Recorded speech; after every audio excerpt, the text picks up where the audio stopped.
Hey there, it's Ruby Lee, and welcome to the Fix Your Grown Up podcast, the audio companion for the book Fix Your Grown Up, dropping on April 15th, 2025.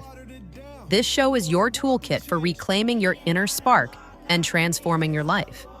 Inside the book, you'll find powerful journaling sections in every chapter to help you reflect and reset, hilarious mental health parodies that keep things real and light, and the groundbreaking happy mindset theory to help you tune into your natural joy.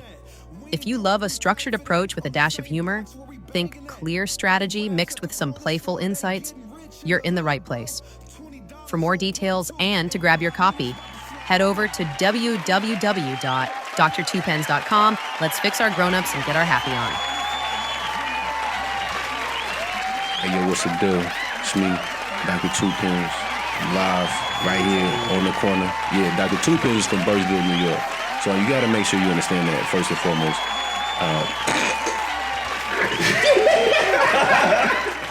My bad, man. Dr. Tuepenz, he from Birdsville, New York. So, niggas gonna know that. They gonna know really now. gonna talk like that for real? The whole joint. I can't deal with this bullshit. Man. Yes, you can. You're gonna deal with it. You're gonna deal with it today because we here to help people fix their grown up. And that's what we here for. That's why we did the book. And that's why we here tonight. That's why we here, whatever tonight, today, whatever time you're listening to it. But again, I was rudely interrupted. Dr. Tuepenz on, actually I watch, what's that show? No. What show with the police back in the day with the Mexican and the, yeah, you knew it. Yeah. That's why. Yeah, that was shot in Birchville. Y'all ain't know. Nonetheless, it's your boy, Dr. Tuepenz, one half of the Villains Podcast, live on the corner on the Fix Your Grown Up Podcast. And I'm with my mans in them. My mans, 50 fucking grands. We would love to fix this nigga accent too. Nah. As well as Only when I'm Dr. Tuepenz. I already cussed. Yeah. And it's a podcast. You supposed to cuss. No, we supposed to cuss on this. This is what you supposed to do. This America. Jesus. All right. So today, what we're going to be talking about, we got some people tapping in with us, showing us love, and they have some questions about fixing a grown-up. So today, we're going to answer a few questions from some of the people who've been sending us emails and just, wondering how they can fix their grown-up. But before I get into that, I want to give my mans and them, my big brother, I'm going to let him introduce himself. I ain't even tell y'all his name. And I'm not. So go ahead and introduce yourself, little nigga. So I'm going to talk in my regular voice. I am Cary Pittman, MS, LPC. LPC stands for Licensed Professional Counselor. I have a master's from Lincoln University and HBCU that I attended for, of course, my master's degree, but most importantly, my undergraduate degree is from the Lincoln University. The other LU. It's like great value. Mu chapter of Kappa Alpha Psi Fraternity Incorporated. Trade clubs in the building. Yo! I did want to lead with the fact that I am a licensed professional counselor because this is the one time that I actually get to give my opinion. I don't give my opinion in practice. I actually teach people the tools to process through certain things. But tonight and today and forevermore through this podcast, you actually get to get my opinion. So do not, please, this is my disclaimer. Do not look at me through he's a counselor lens. Don't do like that. My brother does every time we argue. Yeah, that's what I do. He my counselor. That's why I go to counselor. I would say more, but we've been learning about each other as things progress. Hello, everyone. Let's do this. So let me get this first question up real quick. Let me see who sent this. So we got Lauren Poutney. And she says, I've always felt stuck in an average mindset. How can I start reconnecting with my natural happiness I was born with? So in the book, we talk about we're all born with that innate state of happiness. But as we get older, societal pressures and past experiences, they cloud that natural joy, which causes people to live in an average mindset. So what do you think about that? How can she get back to reconnecting with that natural happiness she was born with? At this particular time, we have to break down what the average mindset is and understand the social construct or the social pressures that allow us to even use the words average and mindset when it comes to a unique individual that God placed on this earth for us. Nothing about anybody is average. So you saying the average mindset doesn't even exist? No. You remember that J. Cole song? Which one? He has a lot of great No ones. such thing as a life that's better than yours. Yeah. There you go. That's a perfect example of understanding that you are a unique individual, and everything that God has blessed your mind to come up with is the mind that He gave you versus nobody. So the comparison kills, man. It does. So, but we're taught to compare so much. That's why we use words such as average mindset. That's a tangent. Now, when we talk about reconnecting with natural happiness that I was born with, right? Not to use the Bible, and I'm not gonna use it. It's a good book, though. I be messing up the Bible, and that's the Bible is your book that you like to quote. But I love it. I recall something similar, paraphrasing, understanding the mindset of a child that Jesus spoke with. I'll talk about that. Sometimes we be too grown, man. You know what I mean? Like we really do. We want to be grown in every aspect. Just we want to be serious in unserious situations. You know what I mean? Mm-hmm. You ain't lying, B. We compare in uncomparable situations. We do a lot of things that don't got shit to do with an individual and tapping into the individual self because we're worried about another motherfucker. And that's what that's what it really boiled. That's an average mindset. Stop worrying about another motherfucker. How many times you done told me that? Stop worrying about another motherfucker. So I told you, hey, I ain't writing this book about y'all. It's about me. It's just about me. But nah, you can't worry about the average. You know, these motherfuckers, that's what the average person does. Is thinking about what another motherfucker think about. So, yeah. To in short, just for step one, get back to you. Being selfish is okay in the right circumstances. You're going to get canceled now. That's toxic masculinity. Sometimes we hear words such as selfish, and we think that shit is always a negative thing, man. Like you out here, like Kane all men to society, or old dog or something. No. Get back to being selfish and understanding the things that allow you to be joyful and bring you joy, and stop worrying about another motherfucker. And that's probably step one. Indeed. I'm sorry, mama. Nah, we cussing on this one, moms. Word the mother.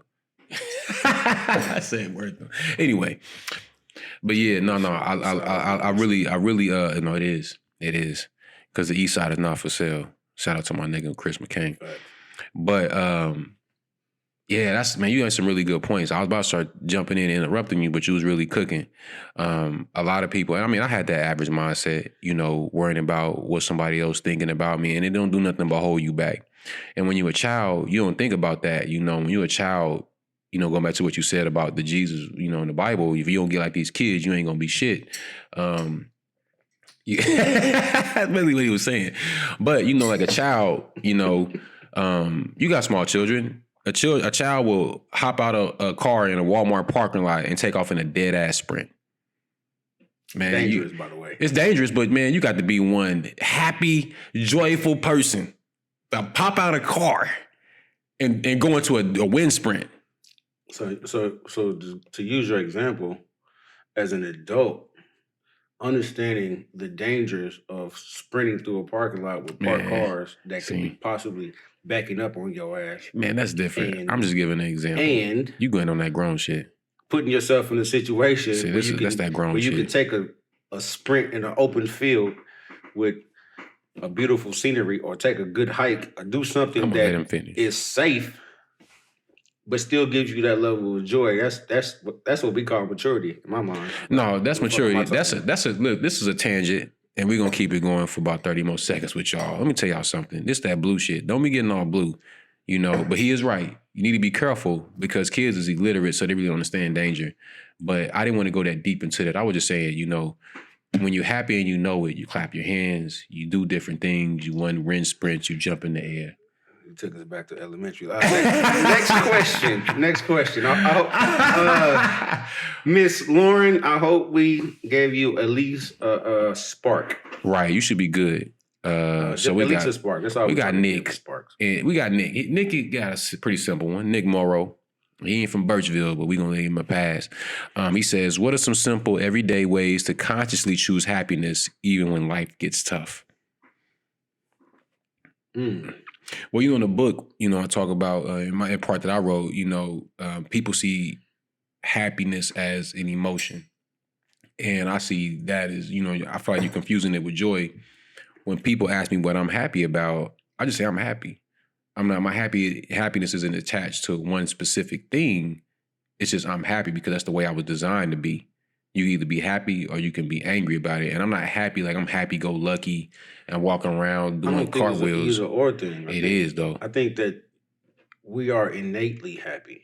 That's what I'm saying. So going back to my point, yeah, that's what I'm saying. We choose otherwise. Exactly. Okay. So yeah, that's what I'm saying. Yeah. So and this is the thing.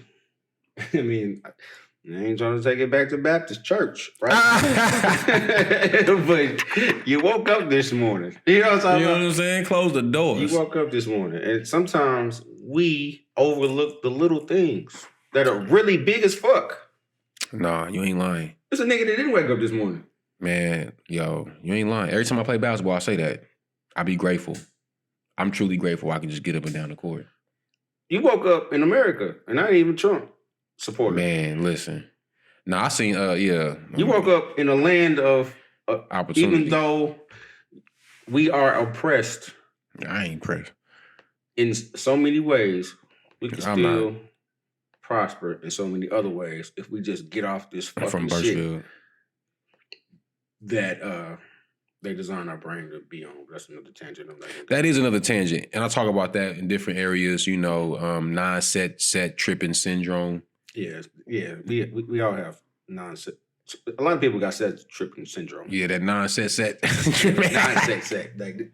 It's professional bougie ass people with set tripping syndrome. Hell yeah! That's why I came up with that. It's black Democrats with set tripping syndrome. Man, be out here banging like they on the corner. It's soft ass alphas. I'm sorry. That's God. You fat banging. Now we fat banging on you. It's Kappas with set tripping syndrome. Non-set tripping. It's alphas with set tripping syndrome. Everybody. It's fraternity members. It's Jack and Jill members. You think it's a culture and thing? Kudos members. You think it's a part of black culture to be non-set? I think it's a part of American culture.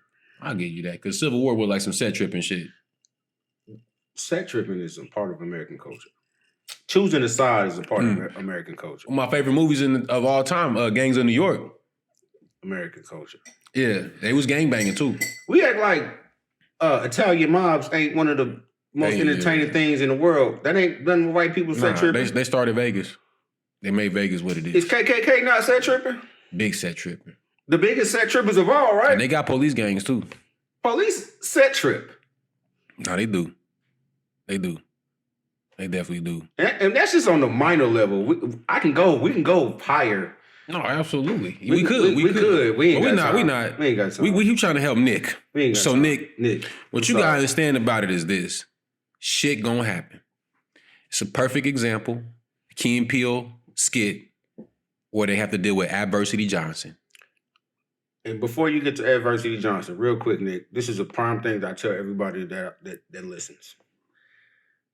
It's all about goal setting sometimes. And this is the thing about goal setting.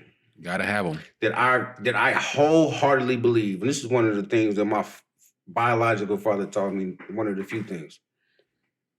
Anytime you set a goal of something that you want, the universe is going to challenge you to see if you are willing to go through the obstacles it takes to get to that goal. It's going to test you. I don't give a fuck what it is. Yeah, I want to go. I got to go to the store.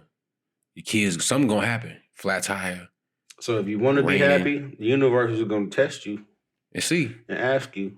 And see. And throw obstacles in your way to see if you truly want to be happy. So you just got to do it. You just got to do it. If you want to do it, you will do it. You will do it. And if you don't want to do it, then damn it, shit, live in your hell. Nick, I hope that helped you. Word to my mother. We're going to keep it pushing, though. Can you talk like an Oklahoma? Preston Bowen. We got Preston in the building. Preston. So he says, how do you peel back the layers of adult conditioning to rediscover your inner child's creativity and joy? Damn, that's a good one. Because you do have to, like we was just talking about, shedding the adult conditioning. Like, we so grown, we can't enjoy ourselves. Yeah, challenging social constructs. You know what I'm saying? Yeah, one thing I ask, basketball players when I'm coaching them, I say, what did you like to do when you was a kid? First I asked them, what do you like to do outside of basketball? Like, what do you like to do? Mm-hmm. Exactly. I don't play basketball. Like, I said, what did you do? What did you do when you was 8? Because ball wasn't life when you was 8. I don't know too many people that ball was like when they was 8. That's rare. Cool. So exactly, that's rare. You're rare. So we all know ball wasn't life when you was 8. So what did you like to do? And I just like to build stuff. I had one kid, he told me, I just like to make stuff with wood. I said, nigga, you a carpenter. You about to send me on a tangent. Shit, go. Go for it, son. For real. I don't know if this is going to help your adult conditioning, but I do understand that sports are a true distraction of inner true power. What you mean by that? We're born to be like Mike. Right. And niggas be 5'2" singing the song. Niggas was singing. It was a bunch of white kids on that Gatorade commercial. First of all, your melanin content is never going to allow you to be like Mike. But you sung that with you sung that like as strong as you could possibly. Melanin content. But let's go back to our community. We were taught to be like Mike. As I knock over my phone. We're not going to be 6'6".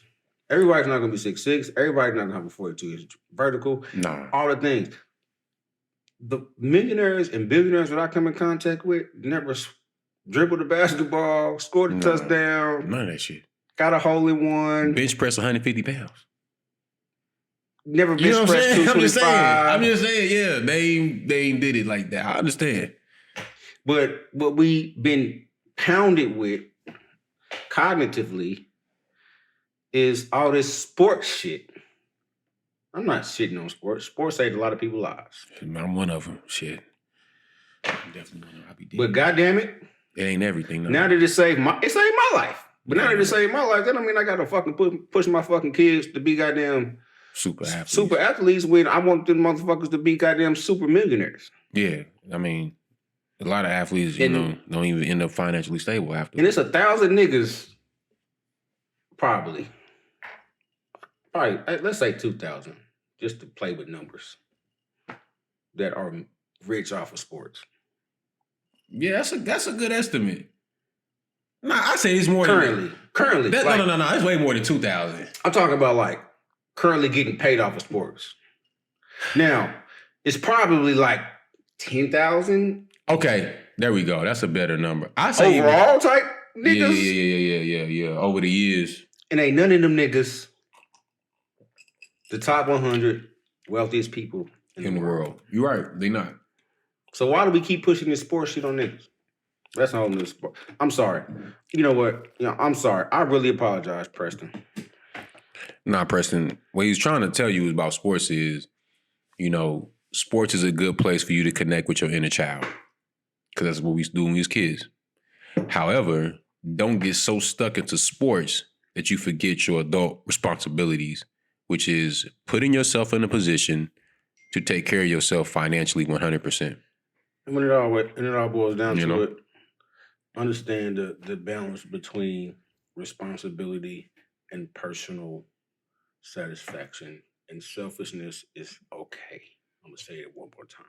And if you ain't being selfish, you probably hoeing yourself. Here goes another Bible, the way Cary Pittman understood the Bible.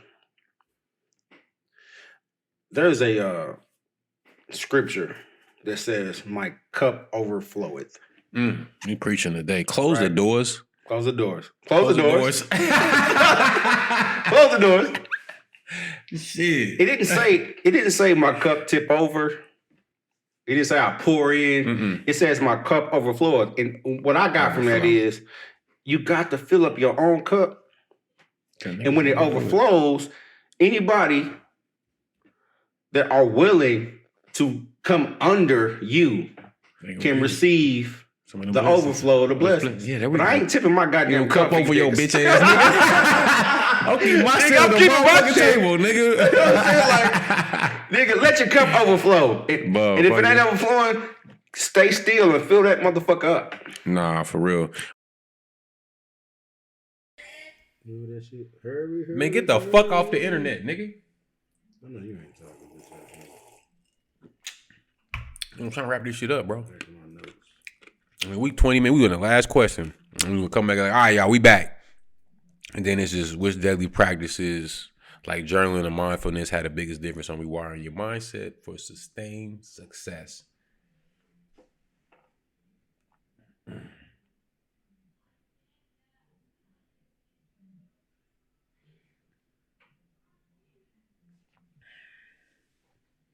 I know she about to go see Richard Keller.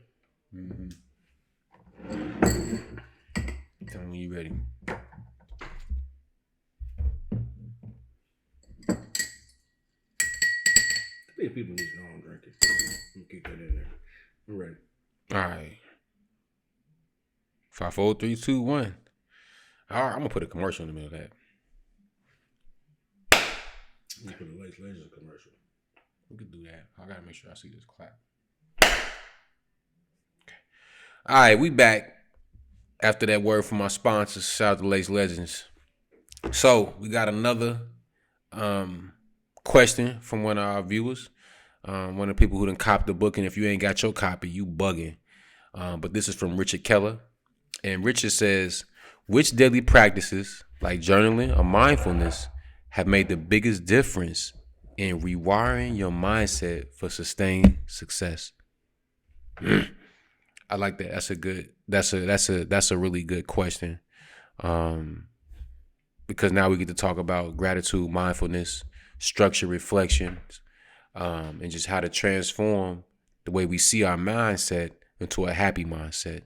So what do you think? What are some of the things you've seen in your experience? I'm not a big journaler myself. Mindfulness is for me. Mindfulness and maturity starts with understanding how to take self-accountability in all aspects. Understanding how to bring things back to what did I contribute to put me here. So many times we are finger pointers, like habitual finger pointers, man. Mm-hmm. And not to be a habitual finger pointer and bringing it back to myself and understanding that I have to take responsibility to myself, even when I'm right. There are situations where I tell people all the time, like, you could be right in an argument, but the problem is you don't understand that you're in an argument. Mm-hmm. So you're not taking self-accountability of saying, how did I even become right, and what steps did I take wrong to be in an argument, even when I'm right? Because even when you're right, you could be wrong. Or you could just take the wrong steps to your righteousness. Articulate how you're right. Nah, you could. It's a good way and it's a bad Especially way. In relationships, man. Especially in dealing with people in business and relationships and personal relationships and things of that nature. But motherfuckers don't want to point the finger at themselves. It's so easy to point a finger outward. It is. Shit. Especially when you holding niggas take selfies but don't look in the mirror. Just pull that trigger. So that's a little That's why I'm at with it. Not to be long-winded with it. Nah, we ain't gonna. Yeah, we this was a long episode, but it's all good because we know that some of the people they gonna get something from this. I don't have nothing else. You got something else? Nah, I think You touched on that shit. I think I was okay with my cuss count today. Right. I think I was under 11. Right. Maybe 19. You cuss more than me. Shout out to the news. You cuss more than me. Well, that's all we got from the Fix Your Grown Up podcast. We signing out. One book to change one mind to change a generation. And that's all I got. We're going to let Ruby Lee do the outro, and we'll see y'all next time. Peace. All right, folks, that's our deep dive into how accountability changes lives. Remember, accountability isn't about beating yourself up. It's about stepping up, owning your journey, and turning those mistakes into stepping stones for success.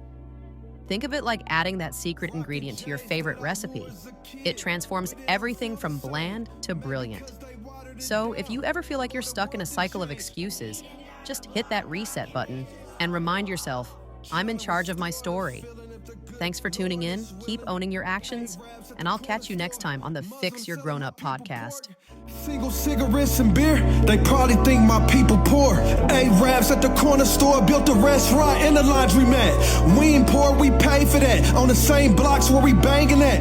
Arabs at the corner store, they getting rich in the hood, bro. $20 on pump 2, in 5 minutes about to slide through. Beat him down.